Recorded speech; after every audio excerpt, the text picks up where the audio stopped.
think future of AI is transformational. I think we no longer will have the same Earth again. So it's going to be, transformation in a very deep way.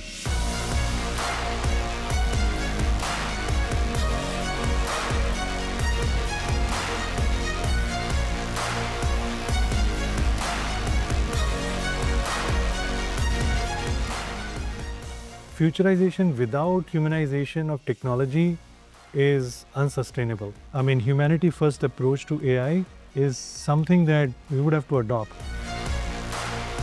All the artists in UK, including some of my favorite ones, are protesting that they have no incentive to create music anymore because we were going to scrape it and use it to train AI without giving the profits back. It's a challenge. Internet is now flooded with AI generated content, right? Which is subpar. So if you think about it, today if I take a model, try to develop it on an internet which is post 2022, right? It is going to be in some ways polluted. Now the challenge with this AI child is that sometimes it shows this flashes of brilliance like Einstein. Kolhapuri craftsmen, they can't even speak English today. They can't read those markets. But maybe through AI, they're able to transcend those barriers. What could result in? We could, create a massive, economy where, all these segments are vibrant. Maybe potentially we could create 250 billion north of value.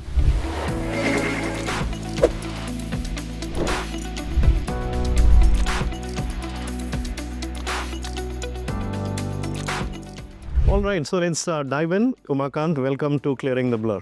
Fantastic to be here. All right, so before we start the discussion on hand, we have a rapid fire section for you. Are you ready? Absolutely. I feel like I'm in Coffee with Karan. So what is one word that best describes the future of AI? I think future of AI is transformational. I think we no longer will have the same Earth again. So it's going to be, transformation in a very deep way. Okay. And one AI myth you wish everyone should stop believing. That AGI is happening tomorrow. Okay. And if you had a choice to have coffee with Elon Musk or Sundar Pichai, who would you pick and why? I think I would pick Elon Musk. Of course, he's a celebrated entrepreneur, and he has reinvented multiple industries. But I like his frank perspectives, and I think it would be very interesting to debate what's the future is going to be with AI. Okay. And the most surprising innovation you think we'll see by 2030? I think by 2030 we would be ushering in some kind of universal basic intelligence of sort. All right. And what is your personal mantra when it comes to balancing futurization and humanization? I think futurization without humanization of technology is unsustainable. So my sense is that, humanity first approach to AI is something that we would have to adopt. And it's not just at the lip level, but we have to go deep down, adopt it at the very foundations of how we are building these foundation models. How do I think about integrating human identity with the agents that are going to be coming in the workforce? I think these are very fundamental notions, and so I feel that maybe we would have to think everything from a humanity first perspective. We so far have been only talking about AI first perspectives, right? Humanity first perspective would have to seep in. Awesome. So that was a wonderful rapid fire section. Where is the hamper that I should? Yeah, towards the end. We still have a long way to go. We're just getting started. And now we move to a more detailed discussion. And I think one of the things I was watching another episode of yours, and I think I heard you speak about the whole rainforest model of innovation and about creating the ecosystem through which many more founders' ideas can really find scalable and obviously relevance from society, business, strategy. This journey, if I recall, started way back in 2015. Uh, even before that. yeah, but I think that's what I picked. But yeah, so where are we in this journey now, and how do you see this journey unfolding from here onwards? I think it's very interesting. I mean, AI has been, I mean, from the time in 1950, it got, really started with this, the famous test, right? Whether you're an AI or a human, right? And from that time to now, AI is happening in multiple waves. We were building chatbots in 2009, 10, okay? Super early, even 2 years before, OpenAI got started. And at that time, even deep learning wasn't there, right? We were building with what we call as generational one, AI systems, which were primarily handcrafted machine learning systems, right? And we literally had to write almost close to 500,000 line of working code to get it working on things like yatra.com and India Time Shopping, doesn't, which is not there anymore. And we really struggled with it. We got it to work because I had some brilliant co-founders. So the best guys or best talents that we had at that time. I mean, one of the guys represented India in International Maths Olympiad. He won a silver. They worked from Google to Yahoo, Adobe. We got the best team in house. But the real challenge that I saw was that we didn't have an ecosystem, right? I mean, a lot of people told us at that point of time that chatbot was a negative term, right? And everybody said that, you go to Silicon Valley and do the startup there. And I couldn't go there because, my father was very sick and I realized that I only am one father, I can have many companies. So after he died, I spent a year in Valley and there actually understood the power of ecosystem, right? And that's when I decided to come back after that and, start with, creating India's first AI-focused venture fund called Buy Ventures. And that happened in 15, 16, and that's the time frame we started. And that also was very early for India. But we felt that if you could actually place a few bets, then we'll defeat this very notion that these kind of companies cannot happen out of India, right? I mean, talent is right here. So in India, we have talent. We also have capital. It is misallocated, but we have it. But what we don't have is the ecosystem. And I think there's an interesting book called Dream Forest Model of Innovation, which talks about like how Silicon Valley grew up, right? How did they bring in the capital, the talent, and the startup ecosystem together? And it's a fascinating book. And what it says is something transformational, that ecosystem is not just about building. Of course, you have to build the capital, support ecosystems. You have to build the research parks. You also have to build linkages with university and industry on both the sides. You also need to have, government support to reduce this valley of death, right? A lot of deep tech startups die in the valley of death. But it's also about mindset, right? And mindset, takes a long time to get created, right? For a long time, I used to feel that, we were in this like, okay, we can build it in India, but maybe we need to go back and build it in Valley, right? But in last, 6 months or so, I'm finally starting to see that we have no choice. US is building its own model of AI development. China has got its own. If we really have to thrive in this AI-driven age of intelligence, we have to build our own way, our own path. And I'm starting to see this getting echoed not just from people in the startup ecosystem, but also people in the government, prominent industry leaders. And that mindset is what I feel is the critical, important element in this, rainforest model of innovation. So you need capital, you need talent, you need definitely a way to put it all together, but we also need the mindset. And that is going to be the key as we think about next, pivotal decades, if I were to say. Oh, so true, because I think today's scenario, as we are all seeing how things are unfolding, be it the chit war or the next battlefronts, and all conversations geopolitically, be it access to resources which are very scarce, rare earth and magnets and chip.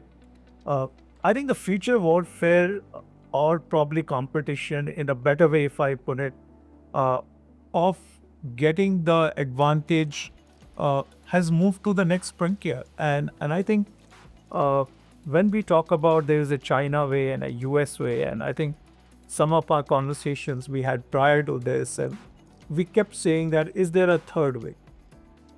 Because India, with its population rate challenges and problems, and while we are looking at securing ourselves, be it on cybersecurity or building ecosystem, but I think we also have a lot of large population scale challenges, like what Aadhaar tried solving in the first wave, or what we did with payments through the second wave. How do you see this unfolding, both from the security perspective and also strategy, and for population grade challenges that a country like us faces? Yeah, I'll insert one more question to this. So when you look at how AI is unfolding, and Deepak spoke about the US way and the China way, so there are certain things that are fundamentally broken in those models. For example, the data attribution, where creative artists don't get recognition or they don't get paid, or wealth gets concentrated in a few hands, right? So if you can just double click on what is the problem statement right now with AI as you look at it, and in the India way of solving that, how are we planning to overcome that? Fantastic. I think that's a great question to start this conversation with, because so if I were to take a step back and unpack it a bit, right? So fundamentally, with the the massive breakthrough that transformer was, right, with this interesting paper, very memeable title, attention is all you need, right? Which created this wave of chat GPT. I mean, for a long time, of course, AI was there, right? But I could never tell my mom what I was actually doing, right? Because it wasn't touching her, or touching my wife or others, right? In a very significant way where they could attend to it or engage with it on a day-to-day basis, right? So what did we do there? We literally boiled this internet, right? All the data that was there in the internet, right? And compressed it to create a kind of like a giant neural net, right? And we could query it with asking questions, right? Just like the way we ask each other, right? And that, I would say, was like a first big breakthrough in a general level, because before that, of course, in fire and before as well, we were building these systems, but you couldn't so if you're building for healthcare, you were seeding it with healthcare data, and it would perform like in sick people's case, it would actually tell you whether you had dengue or not. But the same algorithms wouldn't transfer to a new task or new area, right? It's narrow AI. It's very narrow, right? But with this kind of an approach, with this massive data that you're able to put it all together in a massive model, you could ask it anything and it will give you an answer, right? Sometimes very early on, it was like hallucinating a lot, and I mean, it basically painted a picture where it said that when my wife asked that question, that there is somebody else that I'm married to, and it basically caused a big challenge. And it also showed me that while this is vulnerable, it still has a lot of challenges to master, but it is certainly useful in quite a few ways. And we've come a long way from there, right? So as we kept asking questions and it kept answering, and we kept ratifying whether this is working for us or not, it learned through what they call as RLHF, right? Reinforced learning through human feedback. And human feedback, it is getting at scale. In fact, India, with probably the largest number of subscribers that ChatGPT has got, they're getting feedback at a massive scale. So we are literally aligning and training, ChatGPT for the world, right? The second big is the evolution that is happening is that we're taking this giant brain and starting to put in human-like roles, right? And we're calling it AI agents, right?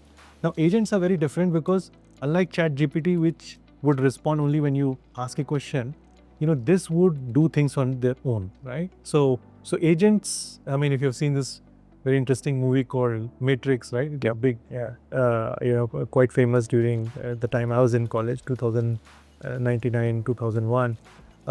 They had Agent Smith, right? And we had this very interesting, sequence in the train station. And so, of course, that was a popular notion, but the current agents are fairly lame, right? They were not there yet, but they're agents. They're answering questions.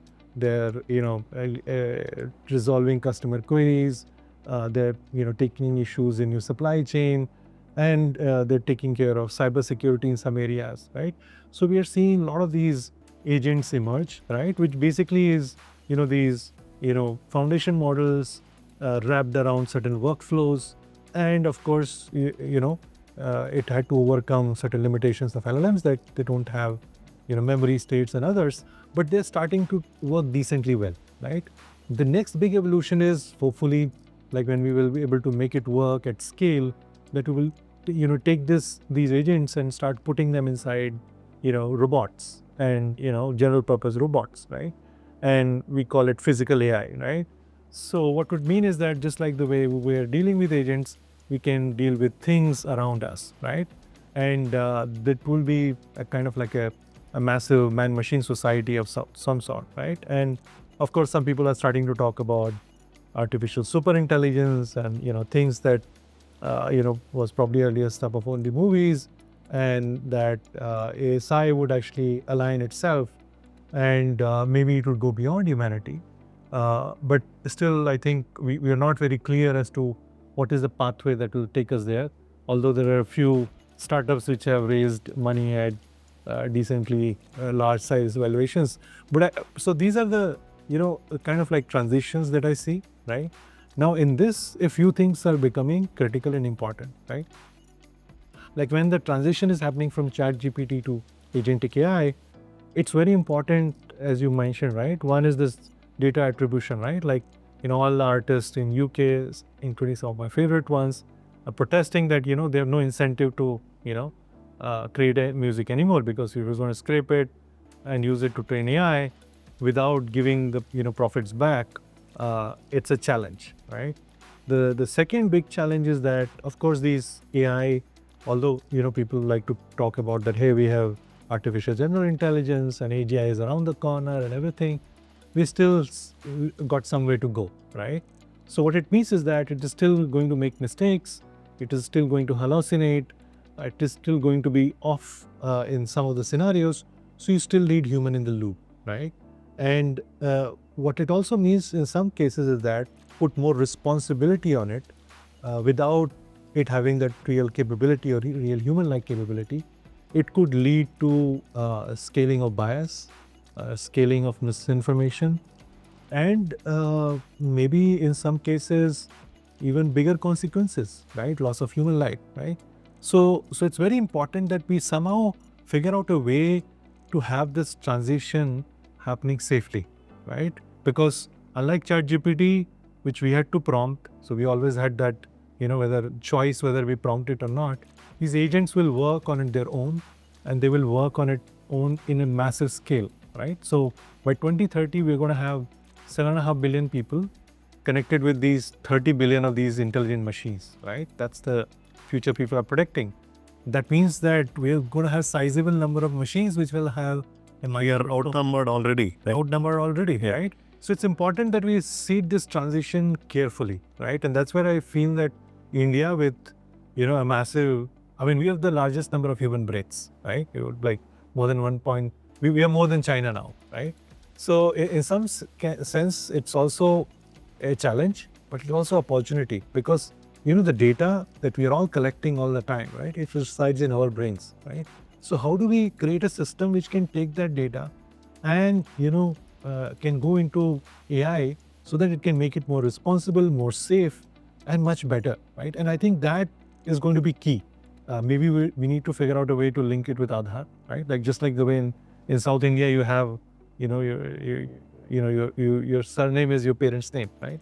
So maybe we need to have these responsible AI agents as like AI babies of sort, right? And you get to create your own agent and you train it and you align it and you digitally sign it, right? So that if you go rogue, society has a way of saying, okay, I can take you out of circulation, right? Like if you don't perform within the norms of the society has an option of putting you in a jail, right? So if agents go corrupt, they go rogue or they get corrupted, we should have a way in which we can actually put it out of circulation.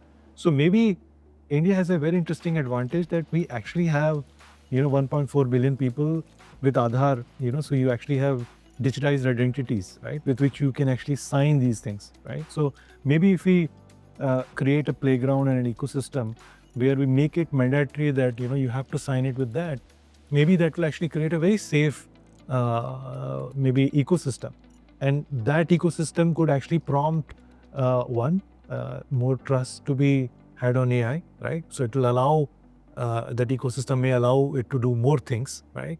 And maybe because it will allow more things to be done, more and more global players could come in, and along with the local players can maybe create a very rich environment for innovation.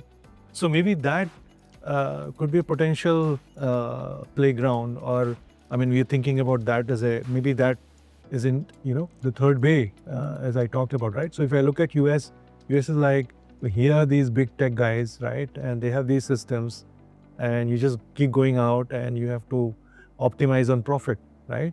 You have a China way, where you're like, okay, national interests are going to be paramount, right? So in some ways, you have the freedom as a human to operate, but you will have certain walls. It's very top-down and government-driven. Very top-down, right? But maybe India way would be a lot more liberal at times, in the sense that it will allow space for humanity as well as AI to coexist and grow. But at the same time, it will create a humanity first approach, right? Because fundamentally, if you see, with 23 million babies being born each year, India is the cradle of humanity, and it will remain so for we're a young population and growing population as well. So in some sense, we have no other option but to look at this massive revolution with an AI first perspective. And it's not about just the nation alone. I think we have to do it for the world. No, and I think as we were thinking about putting this podcast, one of the thoughts that came was, see, many things India has done very differently, unlike the Western world or large part of the world, right? Be it this whole telecom revolution of affordability of data and the device, or identity and payment. Somewhere, I think, and you're right, when we talk of these two distinct models, while for profit can be one of the objectives, or national security can be the other prime objective, but improving the quality of life of citizen. Because like there was a fear long back that digital divide will leave a lot of people behind.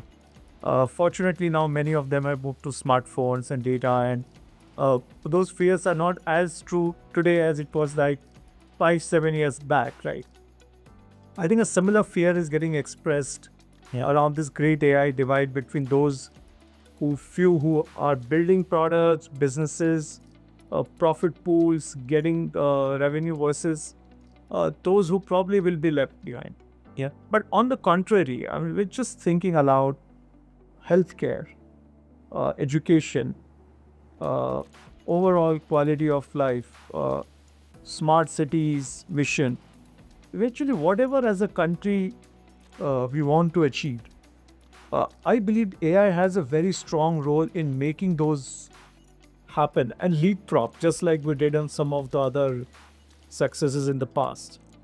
So do you see, and when we talk of India model, we are also talking about the greater have-nots around the world through G20 or Global South. And so do you see the model that we are talking about coming out of India, of humanizing AI for the benefit for the community, for better quality of life, that also will see a commercial model and adoption in time to come? Just how do you see this? No, I think I see it very clearly. I think one is that, as you rightly pointed out, one clear challenge I see is like right now, because the profit is the real motive, right? There is a massive push on closed AI, right? Even though some of us are named otherwise, but it's fairly closed, right? So you're not disclosing how you arrived at that model, what was the data that was used, what are the weights, what are the recipes, right? Now, and it's a bit tricky because if everybody is going to adopt it, right? We've been talking about this universal basic intelligence at scale, right? And that is almost scary because you don't really know why that AI has made that particular decision, right? So if you look at the whole AI space, it grew fairly quickly because it was open, right? So if you look at internet, right? I mean, you all have been beneficiaries of that massive revolution, right? Why did it reach so many people? Why did it actually create value for so many regions across the globe? Because it was open, right? The standards were there and everybody could build on top, right? Right now, that is not the case with AI, right? I mean, for a long time, right? People were writing papers, they were sharing data, and everybody was able to build on top of it, right? Like, if you think about it, right? OpenAI would have not discovered or built ChatGPT if it was not that Google, Publish that paper and famous paper, right? Transformer. And so they were not even built on top of it, right? But my sense is that we are prematurely closing the ecosystem, right? So to ask one. And maybe what will happen is that it will lead to inefficiently scaling this AI, right? So we're talking about, it consuming 20% of US energy at some point of time in 2030, which is a lot, right? So, I mean, maybe we've been trying to think about decarbonization of various industries. Maybe we need to first think about decarbonization of, AI ecosystem, because if that's going to be, using 20%, I mean, Ireland, if you look at it, right, already 21% of their, entire country's electricity output is consumed by data centers. So these are, a bit scary, because in search of profits, right, maybe people will be just going too fast, right? And it is also a challenge in terms of the human adoption of it, right? Because one, it is going fast, right? It's like a Ferrari that I can give to my kids, right? Of course, with those 700, 800,000 bhp of power, right? And you have a child at the steering wheel, right? Of course, it's going to crash, right? So in some sense, we have a responsibility to make sure that this transition is gradual. And that's where I feel that, and it has to be fair, so that the proceeds are there for more people, right? So if you look at UPI, right? So, there's a small shop. I mean, recently I went to, my in-laws' place at Patna, and there was this guy, and, and I was not expecting, I was trying to search for coins and other things, and he said, no, you can just pay here, right? And I was actually, wow, this is interesting, right? There's a small time vendor which is just selling vegetables, and he is flashing this UPI. Now, the reason, because it was built on open standards, more and more people could jump into the fray. It could get to diffusion faster. It could go into population scale. And as a result, it will reduce costs for everyone, right? So I think a similar approach needs to be adopted for AI as well. We need to have open AI ecosystem, right? We need to have open models with open research, open weights, open data. Like what's the data? What is it that it is reading, right? Today, if you see, you go through a curriculum, right, which is approved by the state, right? So you go through, everybody knows you've gone through NCRT standard or textbooks or whatever, right? And that's literally the data that we go through, and, so that's the fundamental data set, right? So there has to be these standardized data sets that every AI needs to be, built with, right? So that we know that it's not going to deviate too much from the society, right? Otherwise, it's just going to create too much chaos. And especially with agentic AI, if it doesn't have human identity at its core, it's going to be wild, wild west. I mean, already I'm seeing that, I'm scared because my mom is operating all these bank accounts, and I can totally believe a year down the line, or maybe this year by the end itself, she could have potentially get a phone call claiming that, oh, I'm in a trouble of some sort, and somebody could take my, voice DNA and clone it, and could extract money out of it. That is not, it's not, completely possible, right? It's plausible today. So my sense is that if it happens at scale, right, it could lead to chaos in a society like ours. So I don't care about what US is thinking about or what China is thinking about. But I think in India, we need to think in humanity first approach. We need to think safely. We need to think responsibly, and we need to build systems around that, whether it is industry, whether it is government, whether it is startups. Without that, I don't think we are being, actually responding to that perspective of being humanity's creator. Right. So I just want to quickly summarize what we've discussed so far, because there's so much richness in your answers. Firstly, from an evolution standpoint, you started off with 1950s, the Turing's test, right? Quick question. Yeah. Alan Turing. Do you think we've crossed that point? Oh, we crossed it long back. Long back. Turing test. Right. And then from there was a long gap, a silence when it comes to AI research. I think things died down. And late 90s, things started again with the Deep Blue beating Gary Kasparov. And then the decade that followed, there was a lot of research that went into it.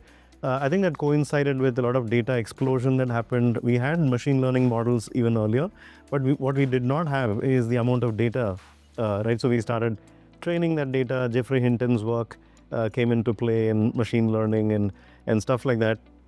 So just from an evolution standpoint, we already had AI, right? In banks, they would have used AI for determining who should get a credit card and so on.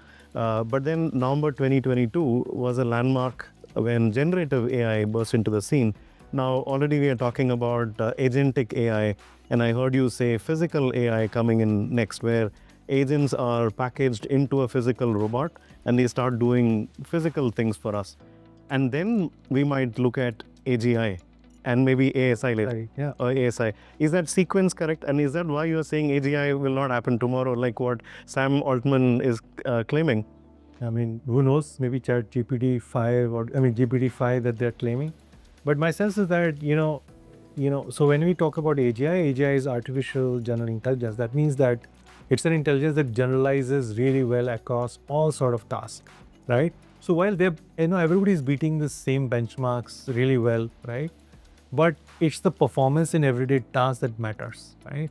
So my sense is that we're still, some time away from it. My sense is that, like, Transformer gave us a completely new way to look at, since you're mentioning all this evolution, right? Maybe we'll need another Transformer movement, right? Yeah. And for that, we'd have to go back to the science. We would have to go back to the hard yards. It's not just by putting more compute and scaling it, we're going to get it. I mean, that stuff has already cost us the internet. So if you really see this, right? Like, internet is now flooded with AI generated content, Right. which is subpar. So if you think about it, today, if I take a model, try to, develop it on an internet which is post, 2022, right? It is going to be in some ways polluted by this AI, right?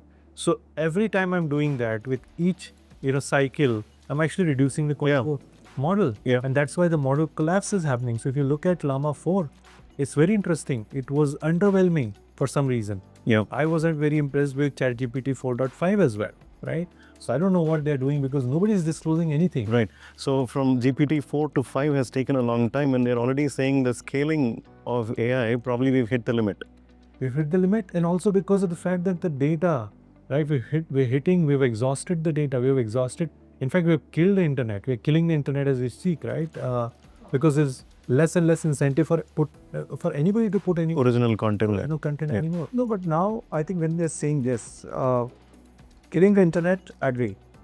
There's still so much data available, which is not necessarily on internet. For example, health and medical data, images, content within organization, legal and case documents. I think when we start looking at lands and property record, now one is obviously you digitize, but not necessarily you will make their data publicly available because of obviously the whole security and Not only that, I think the monetization model. monetization model of the security, and also not necessarily all data you may take it as a public data for availability of training a model. So as we start now looking ahead, so obviously there is availability, more curated use cases. How do we move from what we are seeing as a GPT-4 or 4.5 open 5 to something which is more industrial grade? As I don't know what you are talking about, which is technology, research, or 5.9 reliable, right? We are all looking also from the security. For example, if there is a lot of stuff that you are doing on research, be it on the drug research, molecular biology, mission critical things.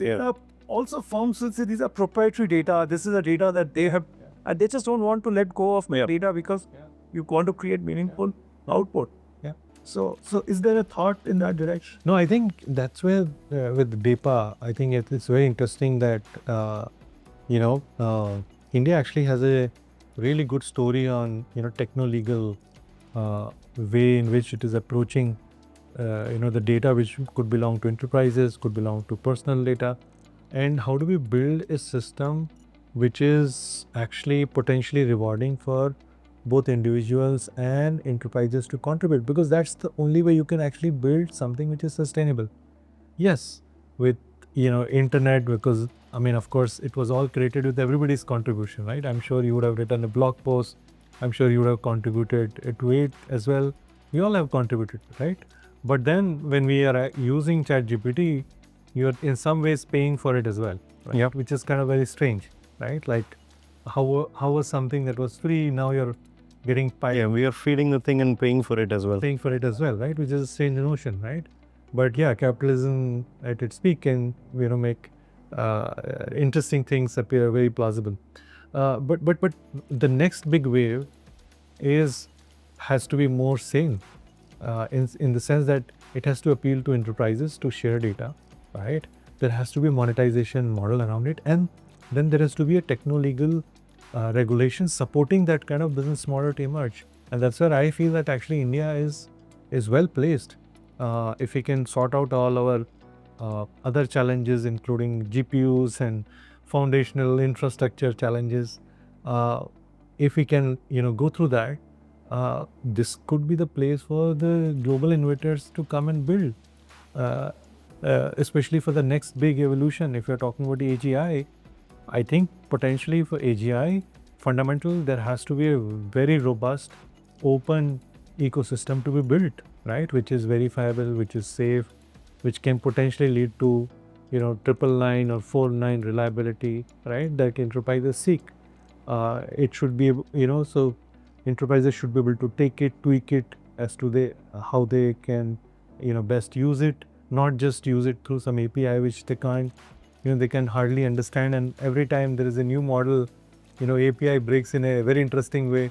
I have my friend, and I was actually having this discussion. He's like, as soon as the US morning starts, 4.0 is unrecognizable. It probably degrades to 3.5 or something, right? I mean, it is so bad sometimes that it feels like as if you were talking to an adult and, suddenly you're now talking to an infant, right? So, I mean, the transparency on, usage and what are you consuming, where it is, in terms of, what kind of, data you are using, how you are optimizing it, what kind of hardware you're picking up, what are the costs associated with it. I think those would have to become crystal clear. Like if you look at cloud today, right? You already know what you're getting metered on, right? You know, as an enterprise user, in some sense, you're no calm in adopting cloud, right? Because you can see everything very fairly, transparently. You can compare, you can do all these analysis, 5 years, 6 years ownership, 10 years ownership, and you can make the transition, right? But I remember when we were building these chatbots, right? We were cloud first at that time. And we had built on very early version of AWS, and AWS crashed. We lost customer data in that also. And that actually forced us to also go on Google Cloud, and Google Cloud also were very new. And there was a server in Ireland that would actually get stuck, and our machine learning crawler won't work.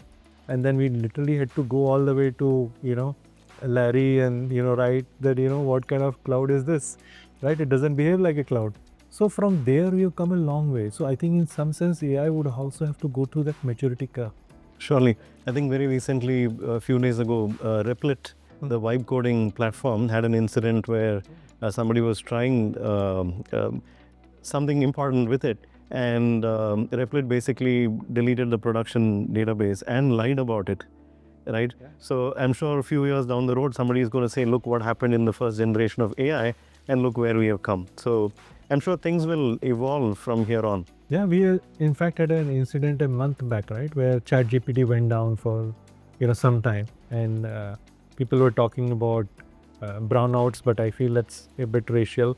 Maybe it led to a whiteout, right? In the sense that, you know, on a planet scale, in some sense, we dumbed down a bit because people couldn't write the love letters Yes. or the promotion letters. People faced challenges in, you know, compiling their balance sheets. People faced challenges in some sense, it was, you know, hilarious, but, you know, on X or Twitter, you know, there was this like, okay, you know, ChatGPT is down. Now, do I have to use my brains? Yeah. Right. So, Yeah. so it is going to play a very foundational role. So, Absolutely. in some sense, it's very important that we start to look at what are the building blocks, what are the foundational elements, where is the robustness in that? And in some sense, yes, the novelty is very nice. I love what it produces. Yes, it can be like a genius kid sometimes, but you know, it is going to now perform as an adult. So let's just make sure that it is legally, you know, it is of legal age in some Run a license to into actual revelation.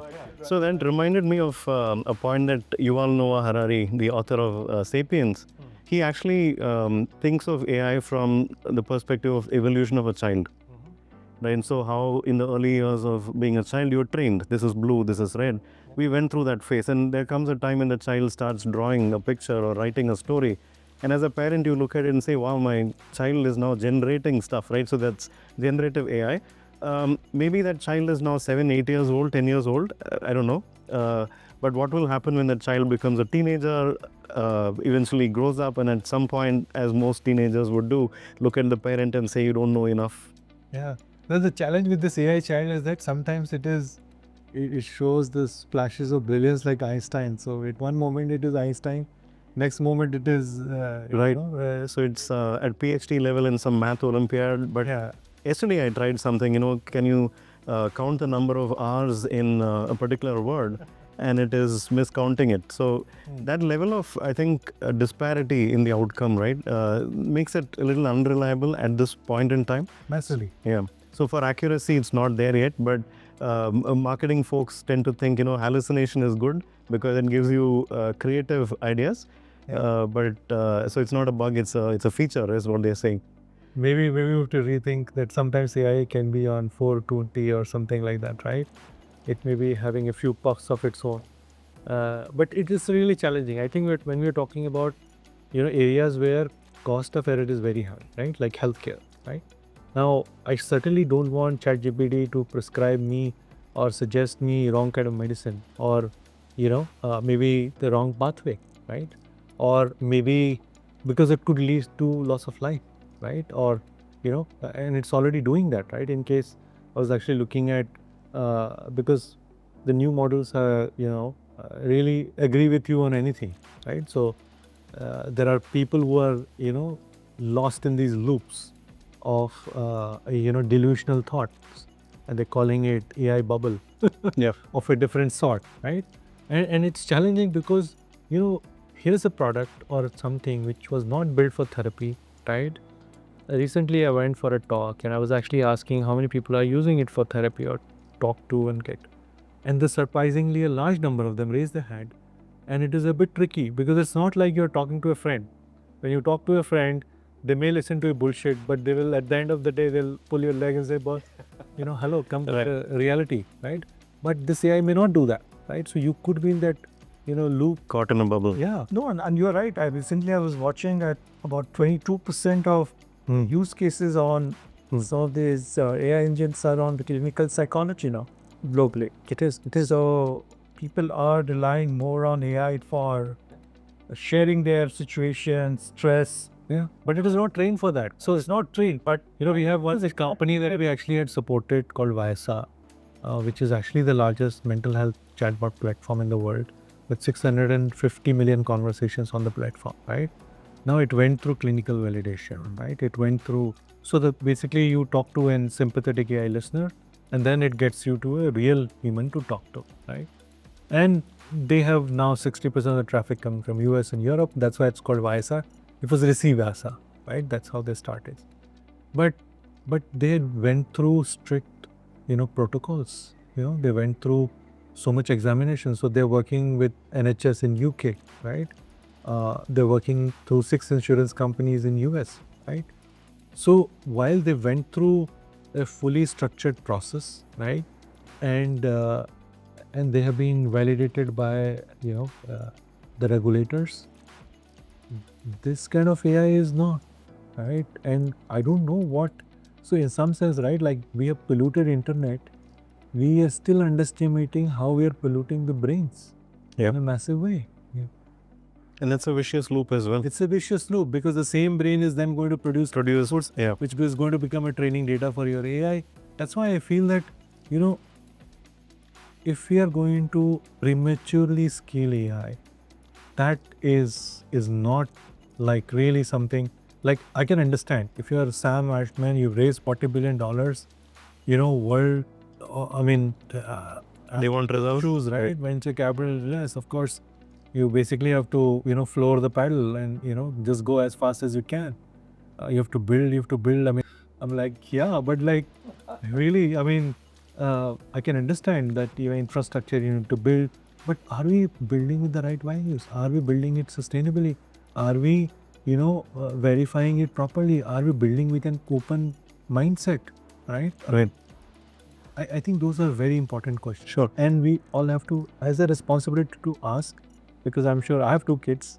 I'm sure you have kids as well.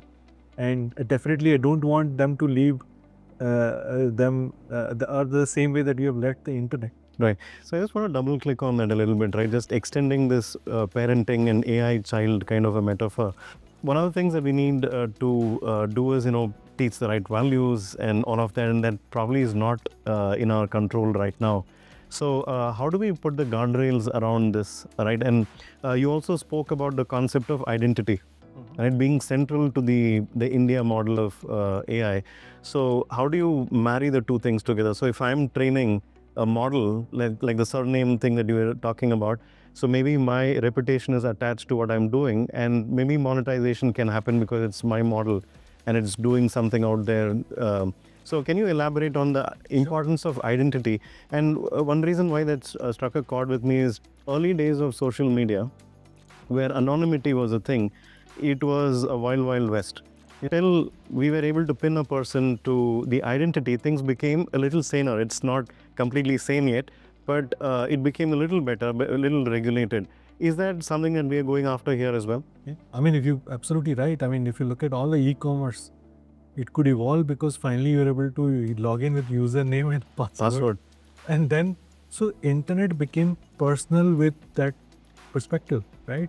So similar way in AI, I think the next logical perspective that I see, if you really want to achieve or give everybody universal basic intelligence of sort, then in some ways we have to give you, of course, it has to be based on open data, open model, right? Openly verifiable recipes, right? So that there is, and it has to stand the scrutiny of all the research community, right? All the brains, right? And then you basically say that, okay, I'll give you an agent, right? So Deepak has an agent, right? Now Deepak has to sleep, of course, 8 hours, and I wrote more. But in that 8-hour time frame, his agent is able to train it in a way so that it basically creates a summary of his emails, summary of the news that how was happening in the financial world, how the banks were flipping this way or that way, what are the impact on financial markets. So when he wakes up, he has everything sorted out, right? Now, you would probably potentially, one, pay for that kind of an agent. Second, and maybe, you get a basic agent, maybe provided by a government or others, right? But you conform to certain standards. And imagine then you're able to then say, okay, yes, I look at the whole world, but yes, I'm biased toward financial markets. And I'll give you, these are the things in just the way, right? Like, I will bias you in terms of financial markets, and I do it in a very easy loop, just like the way I tell my kid, don't touch that, don't touch that. Maybe in this household, we don't do things like that, right? Of course, as an adult, they may still do something different, but as long as you are part of this, so you get to oversee them for a fair bit, and that will actually allow you to build a safer agent. And maybe tomorrow, let's say you are working on an assignment, right? You finish some part of the assignment, you can hand it off to your agent to fulfill, right? You could, let's say, potentially you go and join some organization tomorrow, right? and some meetings you are not able to attend, but you could actually send your agent to attend on your behalf, right? And create a summary and come back and share with you what's really happening there, right? And because it knows your perspective, knows your nuances, and it has been trained by you in your way, it works. And day after tomorrow, you leave that organization, go somewhere else, that agent comes with you. Now, that kind of a scenario, we are incentivized to make sure that that agent is trained in the best possible way. Right. Second, that agent is going to do things on your behalf, so you want to make sure that it will do things responsibly, right? I will not give the key of Ferrari to my kid. I would not do that, right? I know that if it causes an accident, I'm going to be Liabilities are liability is mine, right? So that way, I feel there will be a natural loop, one in which more and more data can be safely given to AI, right? And the attribution and the risk reward model is then aligned in the right way, right? And maybe that is the way where we need to build things in. And maybe that will end up with safer scenarios for everyone. And if it proves to be safer for everyone in India, why it can't be adopted by the whole world, right? And maybe more and more country would adopt it. I mean, if you look at UPI, people proved it that this is really fast, it is cheap, it is easy for people to use. Now it is getting across the globe. So maybe this would also be a way in which we can significantly contribute to a technological change at scale. No, I think absolutely, because coming from financial service industry, one of the things that often comes to the mind is about all the biases or quality of data and decision that you take, right? So be it on credit, be it on wealth, frauds. Imagine somebody impersonating you, and even on siphoning on all your credit, millions and billions. So I think one of the things I was thinking, and maybe I just want you to respond, is, see, I think looking at Agentic as like Rajiv said, I mean, there's a journey, right? Everything starts in a place. So while looking at the task-led things are relatively easier, can you build a great customer service or customer support agent? Or maybe supply chain, maybe go a little back. Who can understand multiple languages, text, voice, chat.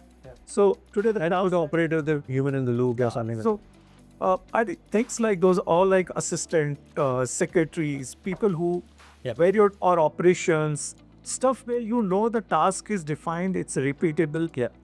Chances of you trying to use something out of the way is minimal. Thereby you are within the certain tolerance level.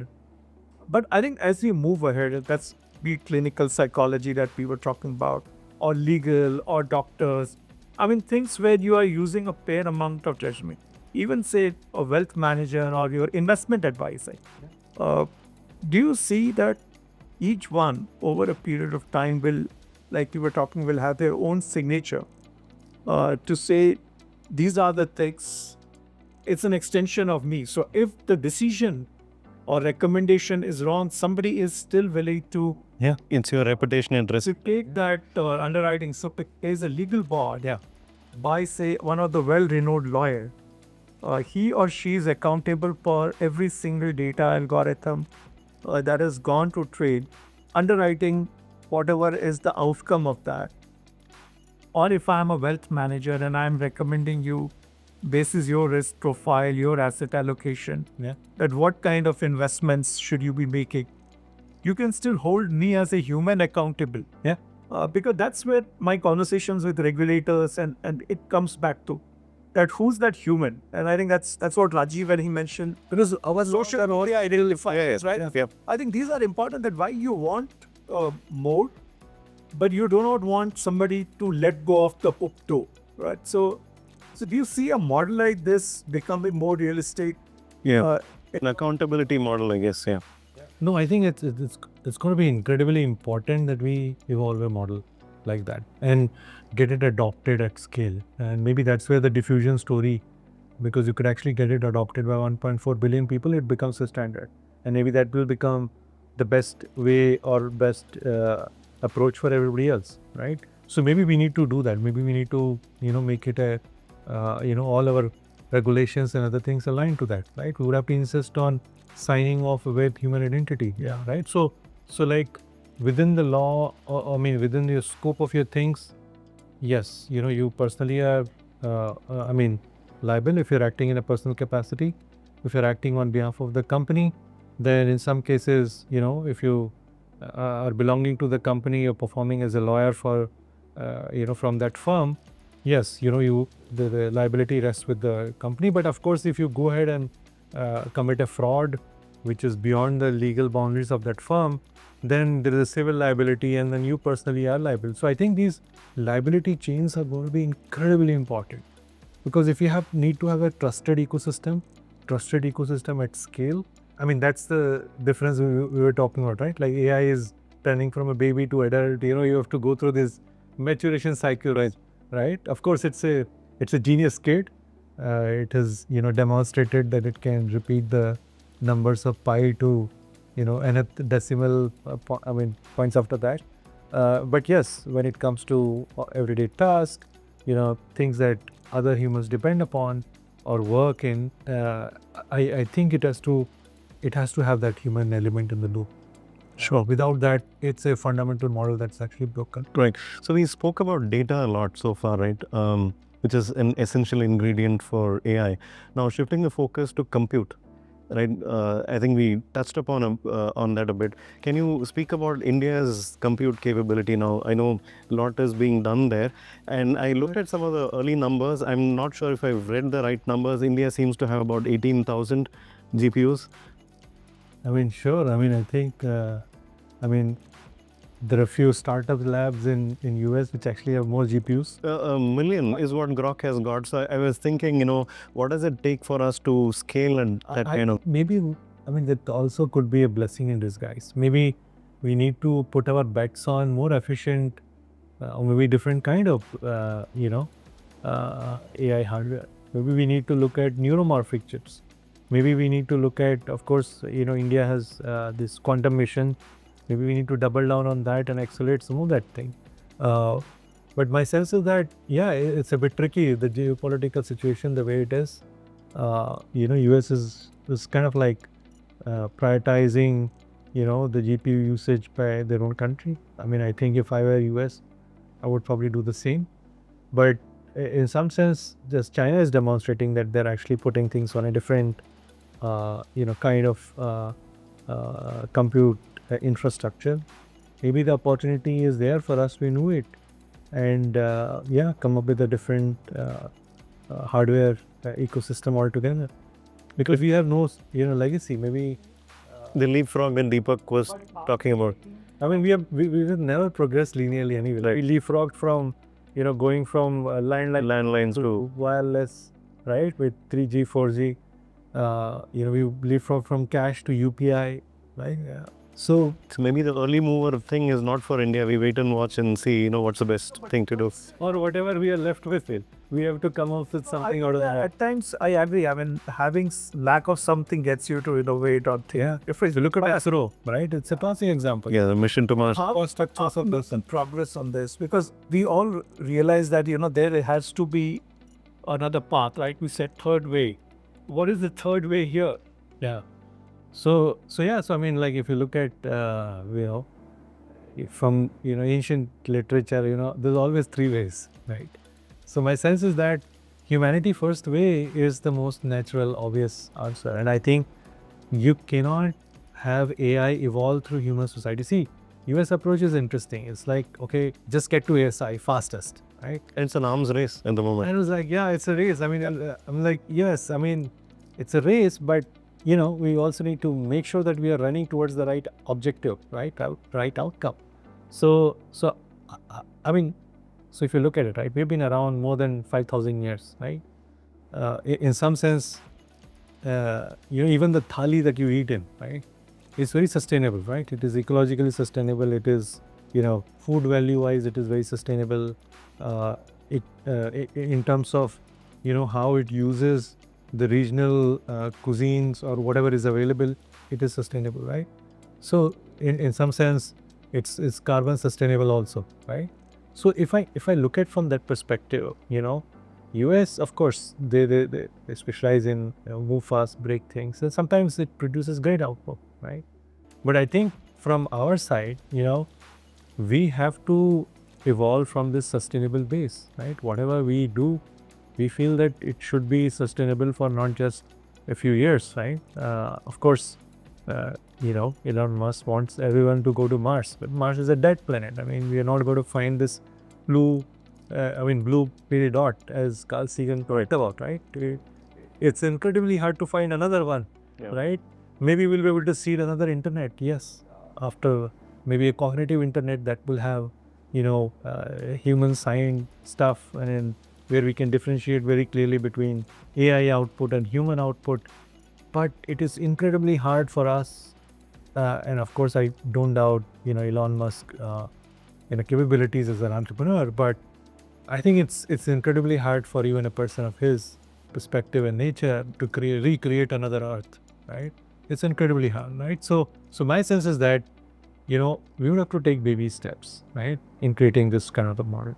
One, we have to create this right regulation, right, where we have to say, okay, this is a model we're going to adopt. We're going to have this techno-legal regulation. We're going to have, a way in which, all agents have to be, silent with human identity.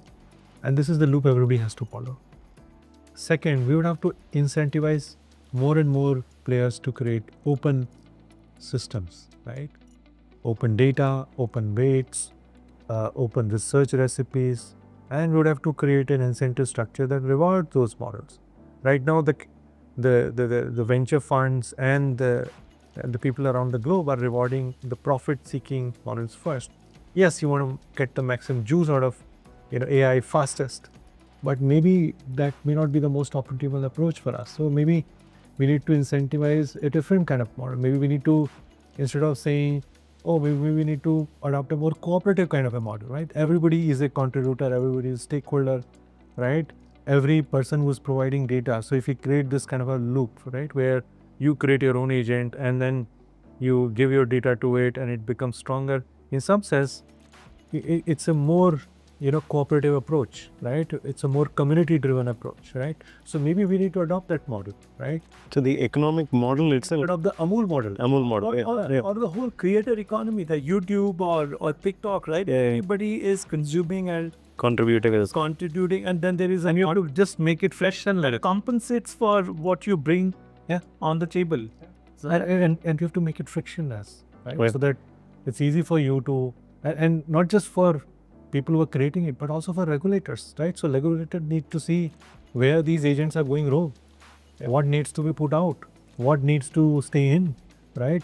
But I mean, if I have to think about, so as a government, like, you have to think like a casino operator. But yes, people should win, people should have thrill, but the laws should be same for everyone, right? There should be fairness, right? So there should be no cheating in the system, right? Of course, all the movies revolve around how you cheated and all that, but they largely work. People trust them. Why? Because there is the operators ensure some kind of fairness. Yeah, and trust is foundational to any ecosystem, right? Trust is foundational to any ecosystem which is looking for long-term growth. Right. So I think that's why this foundation is very important. Open systems are actually going to be very important. And maybe we need to create universal basic intelligence. Before we talk about UBI, universal basic income, right? We need to, distribute intelligence at scale, right? Things which are working well. Maybe it could be in form of a device. Maybe, maybe you consume it through other things, right? But maybe we need to think about so that one, everybody can contribute, everybody can play. Literally, we get more and more crowdsourcing of intelligence into AI, so that it is naturally more human aligned, right? So the alignment should not depend upon the creators of Grok or creators of maybe, his definition of wokeness may not agree with my definition of wokeness, right? So maybe I think a more distributed ownership of AI will benefit the planet, is my perspective. How far away are we from this vision? I think it's a vision that we all would have to co-build. Right. In some sense, we have started talking about it, right? And we are talking to governments, we're talking to some of the early adopters, we're talking to some of the frontier labs. And the idea is that, I mean, if you're really passionate about AI in the long term, and you don't want to like literally pollute and kill the way we've killed the internet. We only have one Earth. So, like, if we agree on that, maybe there is a positive approach that we can take. And maybe you would have to say, okay, this is the playground. If you play this way, you can have a large market. India is a large market. And we play that way. And maybe that will actually allow the right set of players to emerge as well. Maybe local innovations will also get a playground to play with. At the same time, the point or the challenge that you pointed out, right? We have 18,000 GPUs, right? Or maybe less, I don't know, or maybe more, right? But we know that in the fractured geopolitical scenario, where the wars are not only fought at the borders, but what at all shall I say computer clicks. Yep. Right? It's a bit tricky. So yeah, maybe I think we need more efficient, more aligned AI, more open, and one that can actually have the lowest cost. So it can serve everyone, right? I mean, if you really ask me, who's really disadvantaged when he or she is not able to speak in English, right? The price point at which they get paid, drops in half or even less than that, right? We've seen that in India, right? Now imagine if that barrier goes away. Suddenly, they have the capability to earn more. Imagine a villager, right, who's got a bright brain, right? I mean, I grew up in a very small town, and I still see that challenge, right? That they don't know the English language, that keeps them only confined to local markets, right? Imagine if you're able to take that and go global, right? Not just at the individual level. Like imagine this famous case we were talking about earlier, right? Like Kolhapuri chappals versus Prada. It's a classic example. Here are these craftsmen who are toiling very hard for $500, right, for one pair, and these are all handcrafted, hand braided. It's incredible how much amount of craftsman actually goes into it. And you have Prada, walking on this Milan Fashion Week, those the chappals costing a lakh. I mean, like 100x, Right. 200x more cost, right? So just shows you, what if you can actually bring the benefit of AI to these smaller communities? What if they can actually stand up to Prada in terms of branding, in terms of marketing? They can run through these workflow loops in terms of what they could achieve with how do they communicate the message. These Kolhapuri craftsmen, they can't even speak English today. They can't read those markets. But maybe through AI, they're able to transcend those barriers. What could result in? We could, create a massive, economy where, all these segments are vibrant. Maybe potentially we could create 250 billion north of value. Right. Because India is primarily driven by MSME, right? Now, if the democratization will benefit individual as well as the smaller organizations, maybe instead of large IBM, there could be 1 million, Infosys 2.0 or Wipro 2.0, or driven by agents and a combination of human being, right? Really hungry, really thin, but massive creative output, right? And imagine if those million companies and entrepreneurs go and create massive economic value, not just for India but globally. That could be a very, very compelling scenario. Sure. So we spoke about data, compute. Now you're speaking about the diversity in India, right? The languages and the cultural nuances that we have. To what extent is it important for India? Unique things. Unique things, right? Yeah. For the world. Yeah. And how important is it for us to have our own LLMs, right? Our own frontier models, foundational models. So I think given the resource constraint, I think there is also an element of where do we play and how do we win? Right. So is this an area that India should be focusing on? Absolutely. I think not just we should have our own LLMs. I think fundamental notion is that, just like the way, if you really ask me today, if you have to open a school, right? What does government ask you? Right? Government says, okay, you adopt a curriculum, right? You say you CBSE, great. I've looked at the books, they're good. Go ahead. You want to do the Cambridge curriculum? Yes, I've looked at it. It looks fairly good. You want to have an IB school? Great. I've looked at it. It seems to be good. Go ahead. But they're open, right? that means government can go and examine the curricula, what the human brains are getting trained on, right? So I think if we have a similar perspective on LLMs, that hey, we're going to incentivize the open LLMs, right? If you're not open, I'm going to do a closed AI tax of sort, right? Saying that hey, there is an economic disincentive for doing that way, right? Open it up, right? Let me examine it how it is done, right? So I think along with having our own LLMs, and definitely we should have, I mean, our friends are doing some, Sarvam, and there are a few others which are also building it with Geo, and I think there should be more, right? I mean, India is a huge country. We should have multitudes of LLMs, right? Multitudes of teams building it, right? And it's important to understand that, we often, mind block ourselves into thinking that we are capital poor. We are not capital poor, right?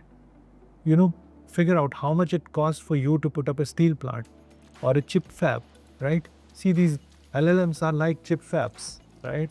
You put it one up, right? Then you reap the rewards.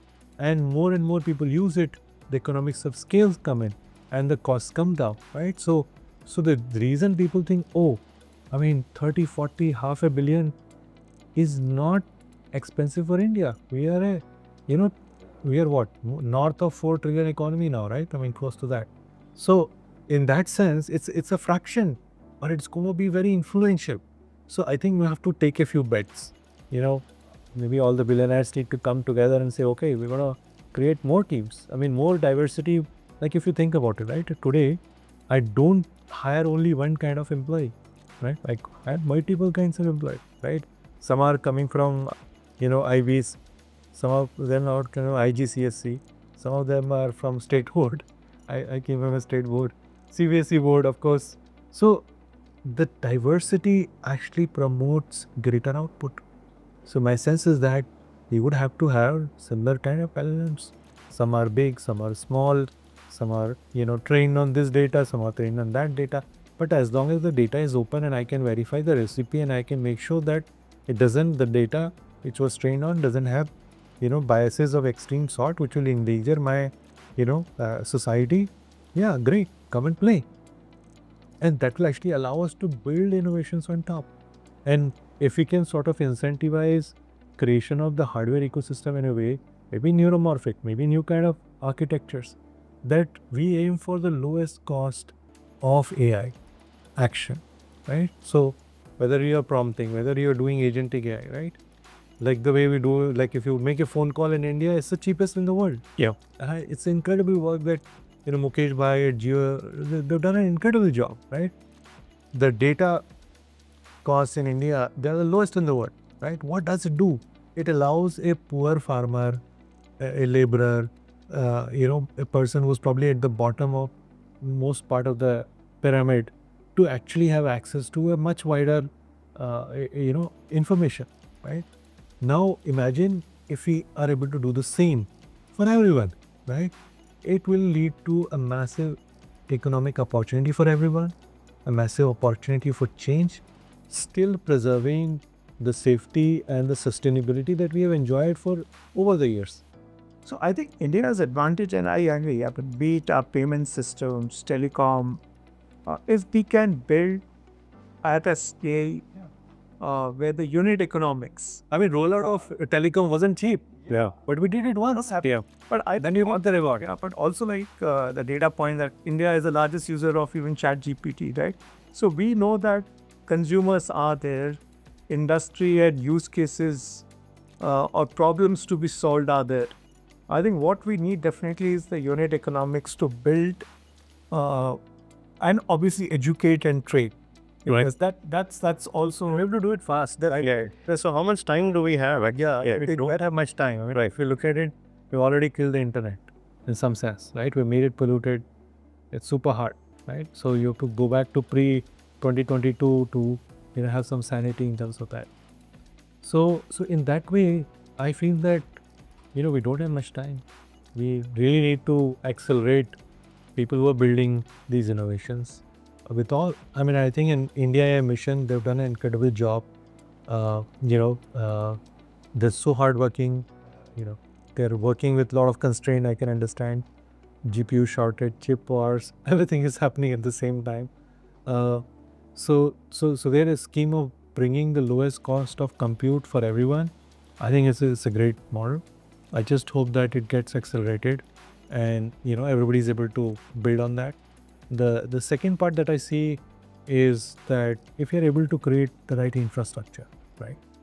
If you look at IT industry, right? I remember, I joined from IIT Kanpur, my job with Wipro, and I was at that point of time. I'll be very frank with you. I was actually thinking that most of my batchmates actually were left for US or other places, right? And I was thinking that what should I do? Should I also go for PhD and right? But I said, okay, let me go and check it out. And I remember, the first day, uh, I had to go to ITPL, right? And in those times, I was in Kurmangla and I couldn't find an auto that was ready to go to ITPL. Then finally, I said, I want to triple the money that you typically charge, and so that person agreed. And I remember winding through those dusty roads. Nothing was there. I was like, where am I being led to?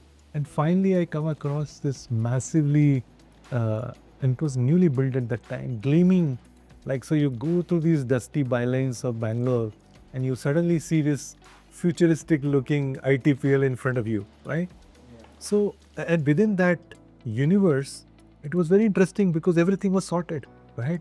If you wanted a telecom connection which was fast, secure, you wanted electricity, it was solved for.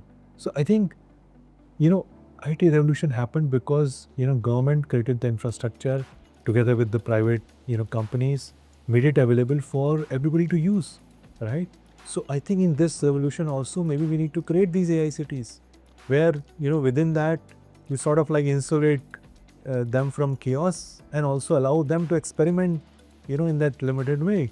And maybe that could become with compute and everything clustered together, make sure that it has enough power, we can run these things, right? And we're forgetting sometimes, but we have the largest number of developer brains in the world, right? And they're not just now in like only Bangalore of in Chennai or Hyderabad, but thanks to COVID they have spread far and wide. I have my cousin who's staying in a very small place, and he was talking about getting a Starlink connection and like yeah. So so people are incredibly creative, incredibly hardworking, right?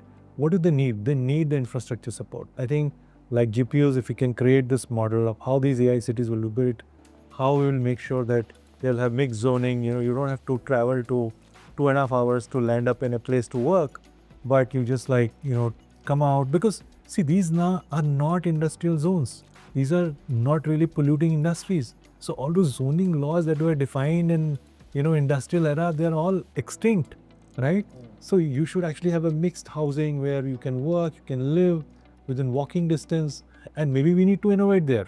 Maybe we need to innovate in infrastructure, just like the way we have innovated in figuring out how do we give GPU access to everyone.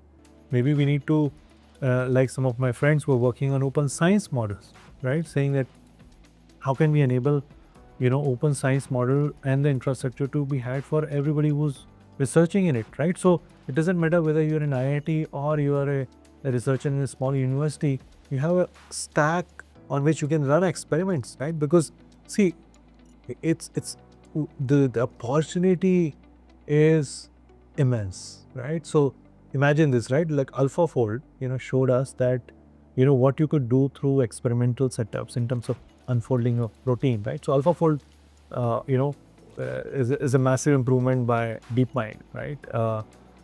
Where they basically showed that the protein unfolding, which is a fundamental way, our literally everything gets created in our bodies, right? So for 60, 70 years, that was an unsolved problem, right? So you used to predict protein unfolding, and then you would do experimental stuff to validate whether it unfolded the same way or not. And there was a huge gap. But with AlphaFold and then 1 and 2, they reduced the gap to less than a few percentage points, right? What it means is that literally anybody who has access to compute can do things in simulation. You don't have to have really good labs. Like I remember a lot of people who went for PhD outside India didn't just go for monetary reasons. They went because you had these labs which were so good that you could produce reproducible outputs, right? And if you really wanted to strive for Nobel Prize or other things, that was your best chance, right? But imagine that Nobel Prize lab with everything is available for a small town university and researcher, right? I mean, that person could invent something that is only bothering him, right? Or that particular region. And that will actually literally would lead to blooming of 1,000 flowers, 1,000 innovations, right? So we've been talking about these sustainable development goals, right? I mean, and we've been making some progress, but not a lot. But imagine if we could make massive progress on all those sustainable development goals, right? There's 17, 18, all of them, reducing hunger, making sure everybody has food, everybody has access to education, healthcare. If we can make, I mean, that would be a future worth aspiring for. I love that because the Nobel Prize for Chemistry was won by Demis Hassabis for Google DeepMind for his work on AlphaFold. So that's an AI research. Nobel went to Jeffrey Hinton. So I completely can see that vision can be transformative, right? So you provide the tools and the infrastructure to people, and people from other domains can start contributing to things like physics and chemistry, things that were unsolved for 60, 70 years. That's true transformation. Yeah, and I think the Anusandhan NRF, right, National Research Foundation, is actually aiming to do that. So I feel that the ability of the government to move fast and create infrastructure, that is going to be massive. We've got recently the RDI fund that got announced, right, research and so especially for deep tech, it's a massive opportunity. If you are able to take that 1 lakh crore, right, create a deep tech fund of fund, build infrastructure for what we call a strategic autonomy, right? There are things which are critically important for us is in terms of growth, right? Whether it is in terms of nuclear energy, whether it is in terms of solving the energy gap that might be there, in terms of maybe looking at how do we solve EV plus mobility in terms of intelligence, maybe in terms of looking at how do we look at next generation of healthcare, right? How do we co-evolve a system that could work, for preventive healthcare, combining it with Ayurveda, building it, data-driven approach, right? And with something that we could scale it to 1 billion people, right? Same with education, right? How can we bring education to everyone? Now, those are the things that could really spark off new wave of innovation, and maybe India would break new grounds. So I think that reminds me, I think some of our earlier conversation of each of these areas needs strategic autonomy so that it attracts best of the brain, but also at the same time some of the challenges of infrastructure or capital. And I also know about this ARTPARK that you started, where I believe you have 12 robotics company, and I think one of the areas also on the manufacturing, because India also has ambition to scale up on manufacturing or defense, and each of these are. So how do you see it beyond internet now? Some of these moving to the physical spaces. IoT, sensors, devices, manufacturing. Can you just talk robotics, obviously? Absolutely. I mean, talking to the same example, right? Like we were talking to the Maharashtra government. I mean, Maharashtra alone has, I mean, if I look at India as an overall, right, we have more than 6.6 crore MSMEs, right? Of course, a sizable number are fairly small, but there is a large number, right, where they're doing manufacturing various things, whether it is things that you need in your day-to-day life, including these cups, or things that we take for granted, like the buttons and everything, right? So these are these small-scale industries. They're producing or the Kolhapuri chappals, right? Now, imagine if and that's where the robotics, some of the things that we tried at ARTPARK. ARTPARK stands for AI and Robotics Technology Park. The reason we chose the name was that it signifies the creativity that the Indian minds could bring to the table. And we realized that there was a big missing gap in terms of, how the physical or physical AI part of evolution that, AI is going to go through is kind of missing in India, right? So we have companies like Strider, which are making these quadrupeds, and, slowly their idea is to see if they can actually do bipedals and, or there's a company called Tora Robotics, which they're building actuators, right? All of these actuators were, earlier were getting imported, and you had no way to actually, control them, right? Because they were like kind of a black box, right? Or there's a company called AlgoFet. They're actually building these autonomous charging ecosystems, right? So whether it's for drones, so drones can come, charge, and then fly off, or for EVs and other things as well.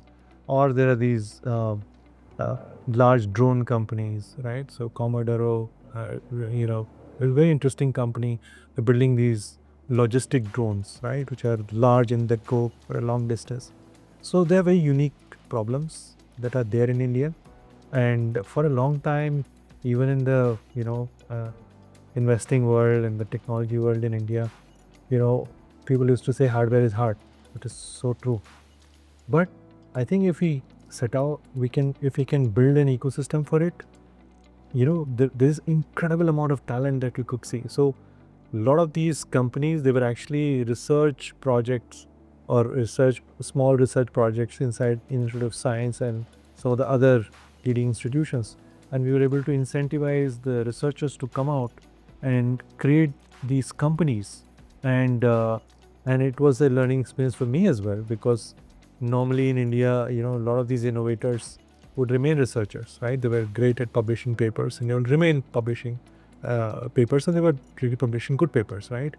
But taking the next bold step, converting the research paper into something that people can see, and you sort of like kind of naked in front of the whole world, right? But they've done that, and it's incredible. I mean, there's a now Raju is now the CEO, is taking it forward along with Professor Bhadwaj.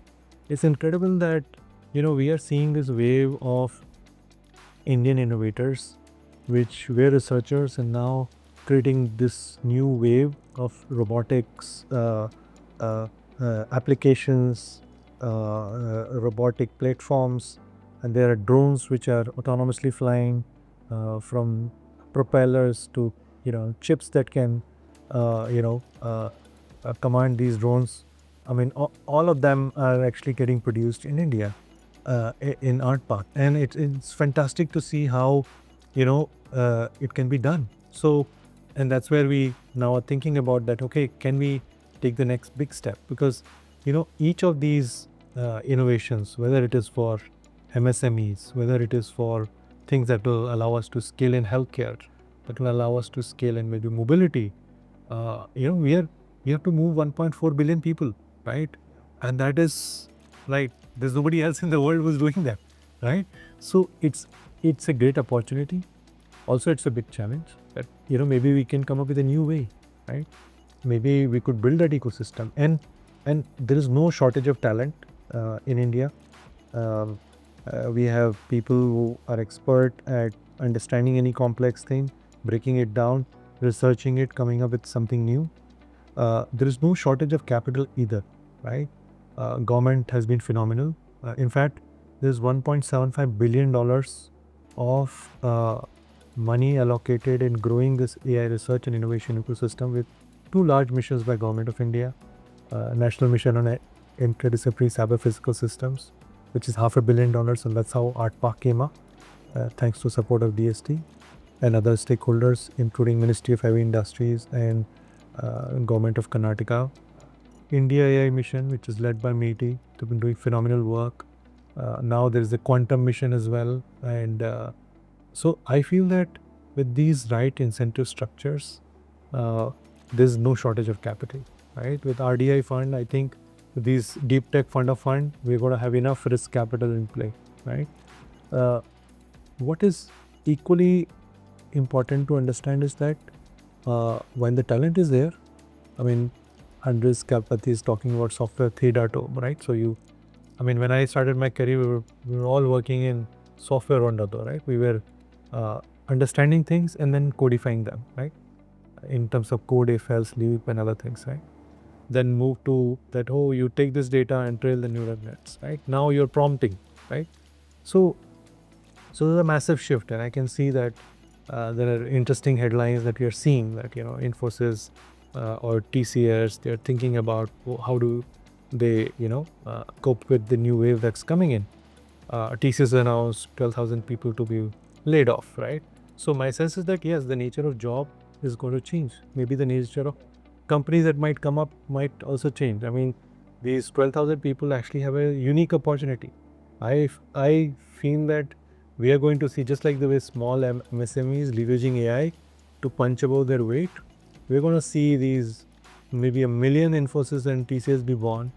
Maybe that's how these 12,000 people should look at themselves. Like, okay, how can I create with AI, maybe the new breed of AI native companies, right? Sure. Because they have all the experience, they have all, background, all the credibility. Maybe what we need is a mindset shift from becoming a follower to becoming an innovator leader. So, another connected question, and I think considering that this is also our inaugural episode, for those who are watching, there are obviously people with great ideas, budding founders, existing founders, some experienced professionals. If they have an idea, they want to go about pursuing it. And you mentioned about this whole infrastructure, government back initiative. How do they go about it if they have to take it forward through this whole network of infrastructure that's been put around? And on the other side, if I'm an employee sitting in an organization, like this 12,000 you just mentioned, how do I go about preparing myself for from skill to an idea, moving ahead with changing times? So on two sides, building and transforming. What are your thoughts on these two? That's very interesting, actually, and those two scale also are different. I think fundamentally, if I look at myself, right? So I've been talking about this framework, art of AI, and the idea is to say that, okay, just like the way we have art of living and, adopting to it, how do we play with AI in a playful way at a personal level? So I think the transformation at personal level starts with saying, okay, I want to play with these tools, right? A lot of tools are free right now because companies have discovered. So if you look at ChatGPT, I recently went to give a keynote at one of the large, companies leadership meet, and I asked them that, how many of you using ChatGPT Pro version? 40% of them raised their hand. Very interesting, because this infusion of consumer grade technology into an enterprise world, probably I'm seeing it for the first time. So there are, so typically when you would actually have something in the consumer hands, it would be much later, right? So you would start with defense, then you would go to enterprise, then consumer would come somewhere. In AI, it's completely flipped. So the best AI is right now available to consumers, right? So whether it's, VO2, you want to make videos, you want to Notion you want to play with AI in there, or you want to, use cursor, you prompt your way to code or Replit, right? So it's there available for you to play with, right? So I think as in Google, they used to have this 20% rule, right? So my sense is that for everyone, carve out 20%, right? Maybe carve out a few weekends, or maybe not weekends, maybe a day in your week where you play with AI, right? On a personal level. The second point is, the mindset transformation, right? So AI is no longer a tool, it's a thinking framework, right? With which we will have to transform our thoughts, right? So in some ways, it's going to be more like a co-worker, co-player, right? So think about, like, you're playing, you're playing a game of cricket and you got, 5 boomras to bowl with, right? And you can practice against all of them, right? So imagine that is the kind of, access that you're getting to, right? So I think, ensure that you're able to play with it, That is important at the personal level, leadership level. So especially if you're a leader, you're thinking about what's going to come next, how do I prepare for it. So only reading about articles on, Sam Altman did this or said that, or Elon Musk said that, or we must adopt AI, boardroom 30,000 feet. So going to cut it. So you have to take that out, and play with it. Start playing with it, whether it is Gemini, whether it is ChatGPT, whether it is Grok, whether it is, whatever takes your fancy. I think play with it. These are interesting tools. They are available off the shelf. You might have to put out a small budget, for that play, because it's an investment into your future. So, you may not get replaced by AI, but somebody using AI will replace you, right? So it's very important that you are that person. So you replace yourself with somebody who's working with AI, right? So it's very important that you think of replacing yourself, your old self with this new self. The second part that I feel as an organization, and I think it's important, people who are leading organizations, I think right now all the use cases or examples that I talk to a lot of Fortune 5,000 companies, Fortune 100 companies, I see a very similar approach where they're saying, okay, I'm going to attack what could allow me to do things faster, right? Better, right? So they're all attacking these, product use cases, productivity enhancement, right? Efficiency gain, stuff like that. And I think that's great. We should do that. But it is going to lead you to two things. One, you probably will have more margins to play with in the short run, right? And you probably will also have an excess manpower, right? So one perspective is that, I will declare a dividend and give it back, and I'll fire the people, right? But instead of that, imagine if you think like a private equity firm, right? Hey, I've got this, I'm an airline company. I've got this massive number of people. They are now, getting efficiency gains out of this AI. And I create a, internal fund, right? I create $100 million, $200 million. Imagine if I'm a, Infosys, Wipro, TCS, and I create like, I have so much cash sitting on a balance sheet. I create a $500 million, innovation fund, right? And I say, okay, if you're an employee, you work with me for 13 years, 15 years, you know my culture, right? I trust you. I know you're not doing any Gucci here, there. I have full I have full DD. I've done full DD on you, right? I have 13 years. You can't fudge that, right? Now I've got this 500 million, right? I've saved out of automating these things. Now imagine I say, okay, now you come up with bright new ideas. What could I do next, right? And you innovate, and I'll bat you. So I'll give you $1 million each, and I actually fund 500 of these ideas, right? And maybe almost like 90% of them will fail.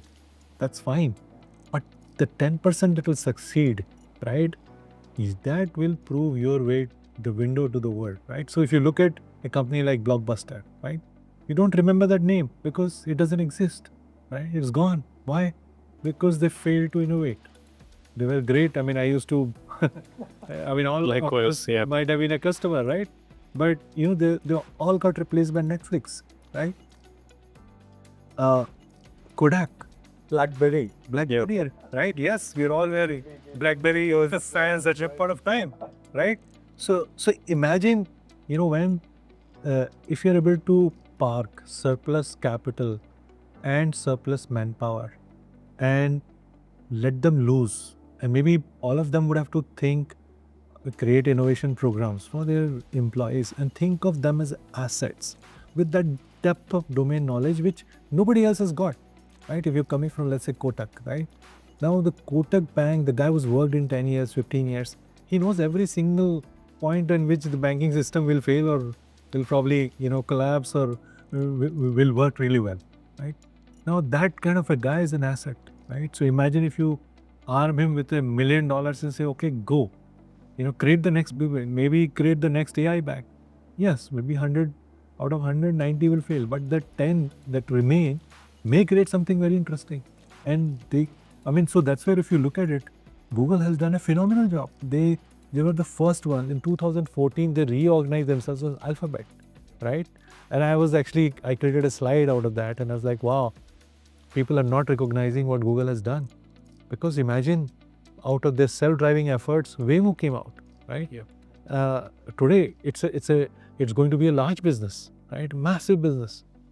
Calico came out, right? Verily came out, right? These are, each one of them are going to be fairly large business. Of course, some will fail, but what will remain is going to be very, very interesting, right? That's why they're getting valued.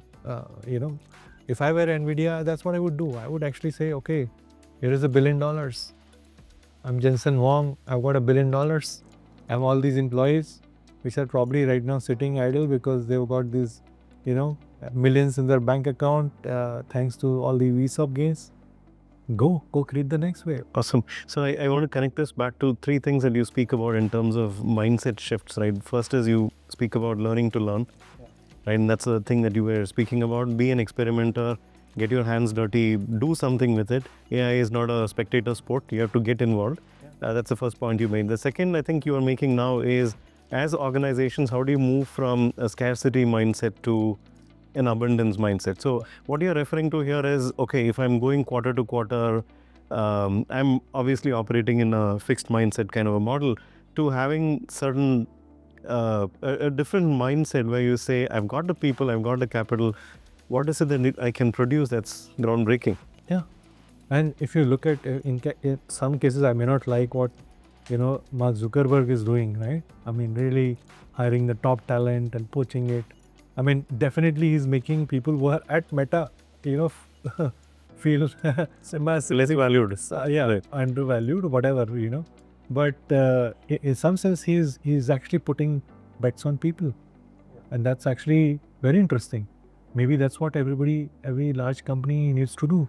And as you rightly pointed out, the scarcity mindset is going, has to give way to abundance mindset, because, PwC says that, we're going to create $15.7 trillion of new economic value. Right. Now, who's going to capture it, right? So, it's probably people who will move fast, right? And will be able to innovate fast, right? They would capture it. So, it's better that you, just like the way I said, right? Like AI-driven people will replace, people who are not being driven with AI. Similarly, AI-first companies will replace companies. Right. Or legacy companies. Because see, I think we can all keep transforming what we are doing. But like in IT, we used to say two-speed IT. I think organizations are also realizing they can change, but they cannot end up becoming a company with no legacy baggages of past. So I think interesting thing is from how companies can transform and people can transform.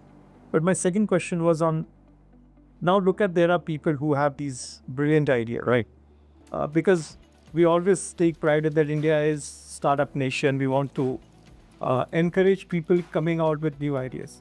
How is this ecosystem emerging for the next probably 100,000 people to come and say, be the smart manufacturing, smart cities, devices, IoT, sensors, all of that? Because our challenge again is we are producing so many engineers out of college. A lot of them do not really find a meaningful opportunity, or there are mid-career executives who want to now transition out from working for a enterprise, and they may not get exactly what you said, that a corporate sponsor to support their next venture. So they will go out and look for an ecosystem in which they can thrive. How's that ecosystem coming up? Because that was even our first question. No, it's very interesting. I mean, of course, in case I would like to actually point out that I was actually having this conversation with a relative of mine, and so when I started doing AI chatbots as a startup, right, in 2009, then it was a very scary time in India, right? First of all, if you declared that you're doing a startup, you may not even get married, right? Because that's what people, would think. Then recently there was a person who came to me and he said that, my daughter is marrying a startup founder, right? And so it is amazing. And so I was like, from not getting a girl to marry to somebody saying that with pride that, my daughter's by.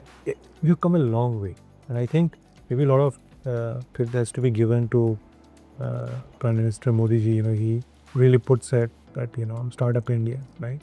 And so that innovator first mindset is critical, right? Given that a short amount of time will be producing a massive amount of value, the only way we can capture it is by turning innovator. So I think this mindset shift is happening at the society level. I mean, I have friends who are now talking about Shark Tank, right? Maybe, of course, right now they have been more about, D2C and, this ice cream versus that ice cream. But still, I think it made that concept popular, and people are understanding, okay, what it means to be an entrepreneur, right? And how people can bet on opportunity, right? So earlier, when I remember in 2001, I wanted to turn an entrepreneur. I went to my father and I spoke about that, right? And he said that. So my father was a professor, right? So he's like, okay, this is interesting, but so they had this notion that whoever is doing dhanda is probably cutting corners somewhere, Right. maybe he's acquiring wealth in illegal fashion or sort, right? But I think that mindset is completely gone, thanks to people like Mr. Narayan Murthy, which actually showed my father at that time that he was doing a good job. He's seen building this company, massive transformational opportunity for everyone. He's getting employment, right? So maybe a lot of youth that's coming in, they need to think within, okay, with AI, what can I innovate upon? And today, that's what I was saying, that market is not just local. I understand most of the things who are coming and pitching on Shark Tank, because they're creating physical products, they're only looking at India as a market. But imagine if your world is the market, your TAM, total addressable market increases massively. Look at what companies from Chennai, a lot of SaaS companies, they've done, right? Fresh Devs, then my good friend of ours, who also back does that by Girish. Fantastic, right? They've gone from India, and I was reading his book, and it's incredible, right? How they've taken things and done things at a global scale, right? So my sense is that next big evolution is, what we call as ask component, right? So AI as a service, right? Which means that we are literally with AI, the cost of digitization is going to come down, and the time it used to take to digitize also is going to come down, right? So we are going to have massive employment opportunities for everyone, right? Because in next 20 to 30 years, right now, if I look at it, we've hardly digitized less than 10% of the world's workflows, right? Of course, when we are in IT and we're working in technology, we feel, oh, everything is automated. Or if I'm in, telecom or entertainment, I feel, oh, there's so much of it is automated. But we're still scratching the surface. So if I look at the opportunity landscape, it's massive. There's a company called Karya. I've been mentoring Manu, incredible, CEO and founder. You know what they're doing? They've got more than 100,000 people in the villages of India and outside India as well now, right? Which are, annotating data for leading AI companies. So imagine if a person in a village can do it. Of course, if you've got a graduate degree, if you've got a, postgraduate degree, if you're doing something, of course you can do it. So today, access to technology is no longer, a barrier, right? I mean, everybody has access. With AI tools, which are language-driven tools, I mean, I see this change happening, right? So there were a lot of people who used to write emails, right? And they would come from heartland of India, and they'll struggle to write good emails, right? And it may not seem obvious to us, but it reflects clearly at the global scale, right? Because people are used to certain norms. It's just the way they are, right? Now, same set of people, they're using ChatGPT, they're writing flawless emails, great summaries, right? So that barrier is going high, right? So even if you are probably born and raised in a small town in MP or wherever, right? you actually have access to global market as everybody else. Use ChatGPT, write a fantastic email, fantastic intro email, fantastic, do a sales call, whatever you can, right? So there is no barrier anymore, right? You literally are equivalent to a guy in Valley. In fact, it's very interesting. In Valley, people are actually replacing guys which were doing, which were getting paid 300K or so with people in India. Right. Because they say that they can get the same code output from here versus there, and with no gap in communication, right? So it's almost seamless for them. So I see a massive increase in these remote jobs, which are digital in nature. Today, it may be the first level of jobs may come, in terms of, technology opportunities, which are getting AI enabled or AI transformed. Then the second big wave is this digital transformation that's going to sweep across. So if I look at it in the industrial revolution, right? Of course, in US, there were almost 60 to 70% of the people. In fact, in some cases, there were more. They were all doing agriculture. And in 150 years, they went down to 3%. Right? But then what happened otherwise? Retail came up. All these industrial, whether it is a car or a refrigerator, or everybody was producing everything, right? So all of these opportunities came up. Banking came up, right? The fintech ecosystem came up. So all of these created massive number of jobs. So I see that, yes, there will be some jobs that will get eliminated. There will be some jobs. So if I look at the future of jobs report, right, there is going to be a significant number of jobs which may change or mutate, right? But then we are going to end up with 92 million new jobs, right? And these are a lot of jobs, right? And today the opportunity for you is limited or local to where you live or where you work. Now the access barriers are going away. So I see that next 20 to 30 years, we have 900 million people in the demographic potential. So if I were any one of them, 900 million, I would think about how do I equip myself, transform myself with AI, right? And I go after the opportunity that exists. As an entrepreneur, as part of some of the startups that I mentioned, or maybe as part of a large company which is chasing large outcomes, I feel that, yeah, it's incredible opportunity time.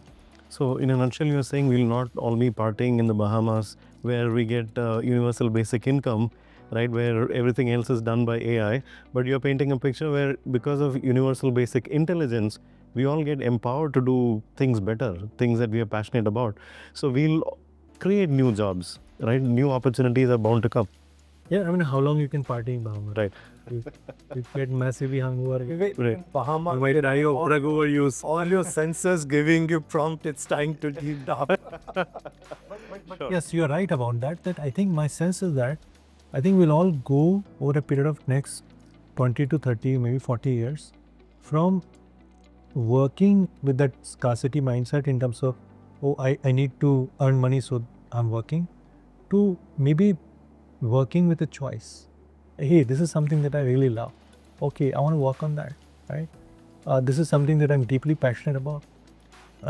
So the universal basic intelligence probably gives you an opportunity to explore an area which you're deeply passionate about. Now, whether it'll earn enough for you to sustain it in time or till the time universal basic clicks in at some level or not, but I think the opportunity is there for us not to worry about universal basic income.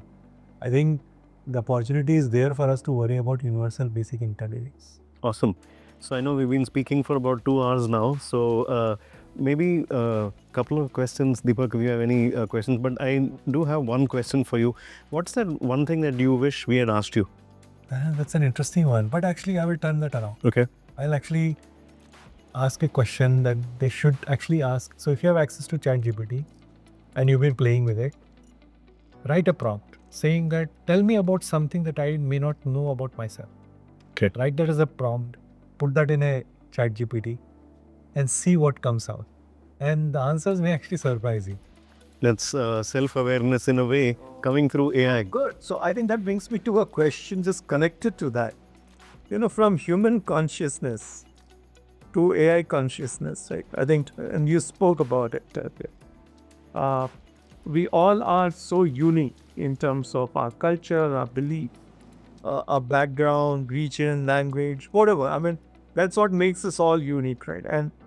And thereby, when you mention of this prompt, of course, unless it knows me a lot better, it will not be able to come back into, because some of these answers, if they're just fed on things which are not unique. But how do you see this whole AI consciousness evolving? Thanks for putting that question. It just got me to another question before we close. And that seems to be the final frontier, right? Will ASI or AGI, if we have to crack that, we have to crack the question of consciousness. Can AI reach there? So what are your perspectives? I think it's very interesting because I think almost like 4 years, I think for more than 4 years, like somebody actually asked me this question. I was actually giving a talk somewhere and said, you're talking about AI consciousness, but have you deeply explored human consciousness?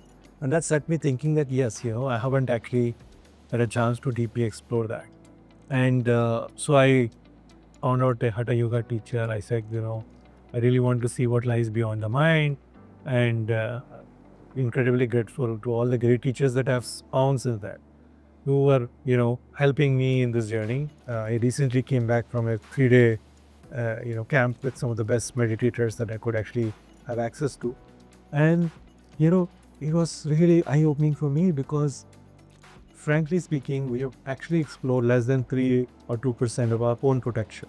So in some ways, AI is going to wake us up and say, hey, you've been thinking or saying to yourself that I have to do this work, I have to be busy in that, I have to be busy in that, right? I have to wake up every morning, 6:30 with an alarm, right? And then eventually, take sleeping pills to sleep, right? I run from morning to night and I have no time for anybody else. And it's going to challenge that, is this really the reason why you're here for, right? Or is there more to it? Is there more to human consciousness, right? So in some ways, AI is going to probably Show a mirror, yeah. Right? And it's going to be, my sense is that it's going to be incredibly rewarding journey for us to go in, right? So we have explored the world outside, but what lies within us, right? And it's going to be transformational. It's also really scary at times, like, but my sense is that AI is going to force us to meet our true self. Right. Which So that's a super perspective coming from India. This is something we can contribute to the whole development of AI, our perspectives on consciousness. And yeah, we've been exploring it for more than ages. thousands and thousands of years. So it's incredible opportunity for us as well. It's like, yeah, maybe, and that's going to be incredibly important as well, because so many things are going to go through change. So if you don't have a very strong center, so strong sense of who you really are, right, or what you really identify with, you will actually have a troubling time, right? Because if I'm caught up in some external metaphor, whether it is about how much I earn, what do I do, right? And with AI, I may not be sure what I'm going to do next, right?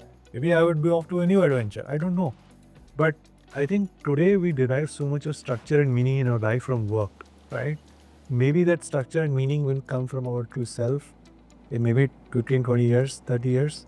But I wish that it happens in my lifetime. We have an entire set of humanity driven with that quest. And maybe that could be a very unique contribution of India as well. Awesome. I think perfect note probably to wrap it up for, I think, amazing. What an insightful conversation, Umakant. I really loved having this conversation. And thanks for being our first guest on this podcast. Right, and I think we managed to clear the blur on what is India's answer to AI. We cleared the blur on the importance of ecosystems, what should large enterprises do, what should startups do, and more importantly, as individuals, what should we all be doing? And I think the powerful takeaway for me is the 3 things that you speak about: learning to learn, the fix to abundance mindset, and I think money to fulfillment is what you're talking about. That's pretty much an internal journey or an inner journey. So you're leaving us with great insights and great food for thought. Thank you so much for all these pearls of wisdom. And I would say the India way, or I won't even call it the third way, but I would call it the India way. I think a lot needs to be done, but you brought in very, very valuable perspective in today's conversation. So thank you once again. Thank you. It's been incredibly enriching. And I'll just modify a little bit and say that it's not just India, maybe it's the humanity way. Thank you. Awesome. Yeah. Great. So if you enjoyed today's episode, be sure to subscribe to Clearing the Blur wherever you get your podcast, and share this with your colleagues and friends who are navigating the AI-driven future as we are. Thanks for listening, and we'll see you next time on Clearing the Blur.